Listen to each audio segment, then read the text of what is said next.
بسم اللہ الرحمن الرحیم۔ السلام علیکم۔ ایک دفعہ کا ذکر ہے، ایک گاؤں میں ایک شخص رہتا تھا۔ اس کا نام عبد الرحمن تھا۔ اس کے 3 بیٹے تھے، تینوں اپنے والد سے بہت محبت کرتے تھے۔ عبد الرحمن بھی اپنے بیٹوں سے بہت محبت کرتا تھا۔ ایک مرتبہ عبد الرحمن نے اپنے تینوں بیٹوں کو بلایا اور ان کو ایک ایک سیب دیا اور کہا کہ اس سیب کو ایسی جگہ جا کر کھاؤ جہاں تمہیں کوئی نہ دیکھ رہا ہو۔ جو ایسا کرنے میں کامیاب ہو گیا میں اسے انعام دوں گا۔ تینوں بیٹے والد کو اللہ حافظ کہہ کر اور ان سے دعائیں لے کر گھر سے نکلے۔ دوسرے دن عبد الرحمن نے پھر بیٹوں کو بلایا اور باری باری سب سے پوچھا۔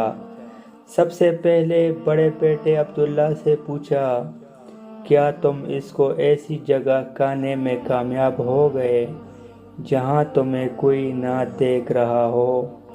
عبداللہ نے جواب دیا، الحمدللہ ابا جان، میں نے وہ سیب ایک درخت کے پیچھے جا کر کھایا، وہاں مجھے کوئی نہیں دیکھ رہا تھا۔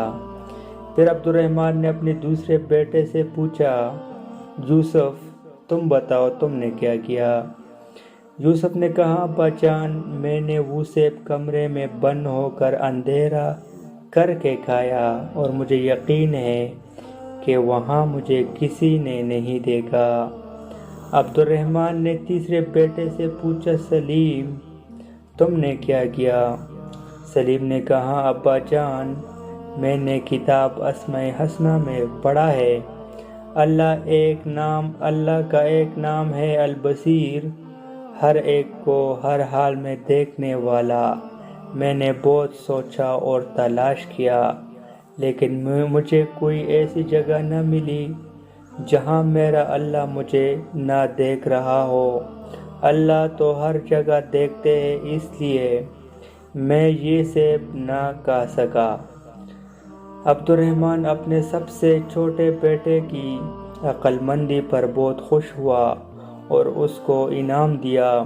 پھر عبد الرحمن نے اپنے بیٹوں سے کہا، میرے پیارے بیٹوں، بے شک اللہ ہم سب کو ہر وقت ہر جگہ دیکھتا ہے، ہماری باتوں کو سنتا ہے اور جو خیالات ہمارے دل میں آتے ہیں ان کو بھی جانتا ہے۔